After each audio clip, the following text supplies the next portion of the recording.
I'm James Menzies. I'm the editor of Truck News Magazine, and it gives me great pleasure today to be able to introduce Stan Vermilyea. He's our 2013 Owner-Operator of the Year, and he's based in Belleville, Ontario. Stan, or as his friends call him, TV, is one of those few owner-operators left that's truly independent, running under your own authority out of Belleville. So Stan, thanks for coming in today. And before we get started, I think we might have to make sure that there's some tissues nearby because you're an emotional guy, you wear your heart on your sleeve. And can you tell me a little bit about your reaction when you found out that you won this award? Well, when you called me on the telephone, I said, I better pull this rig over. I'm going to have an accident here because I was, as you see, I get choked up. But I realized I was on top of Highway 49 crossing the Bay Bridge, and it was kind of hard to pull over. I had to wait till I got down off the bridge, and yeah, I was pretty just surprised, just humble. I'm just totally happiest guy in Canada. Is that right? Well, you've had a successful career, a 40-year career in trucking, and you mentioned a couple times that throughout your life, some people thought you were a failure because you didn't finish school. Instead, you decided to go off into the trucking industry and become a driver. So this must offer some vindication for you. Yes, it does. It's, as some people say, they're, what's the proper word? Bucket list, whatever you want to call it.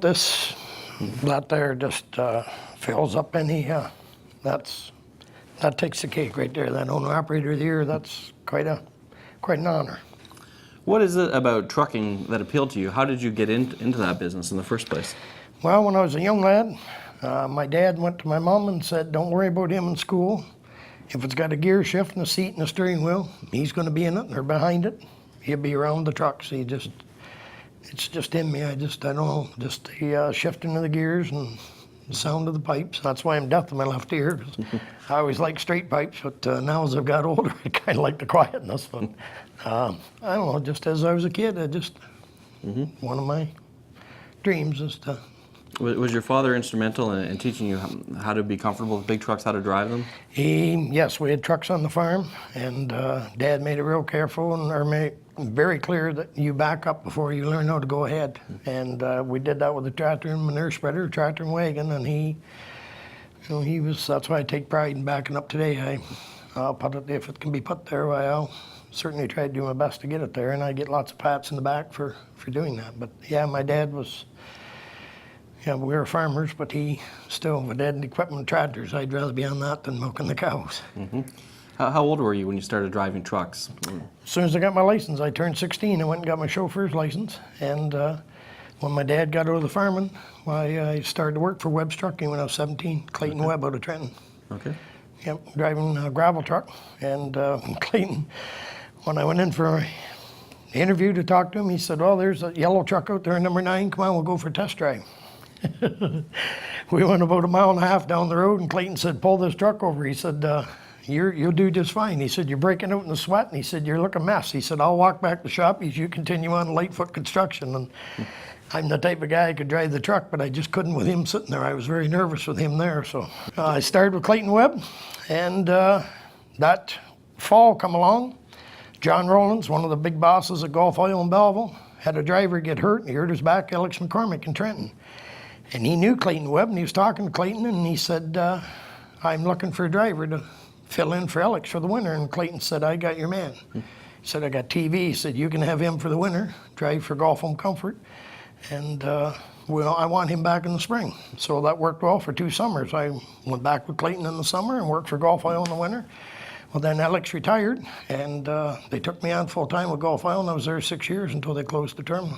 So and then I decided, well, I want to put my own name in the door and do my own thing. So when was this that you bought your first own truck? Yeah, that'd be 80, 1980, put my name in the door. Now, so many owner-operators today lease to a big carrier. Why have you decided to stay independent and try to serve your own customer base?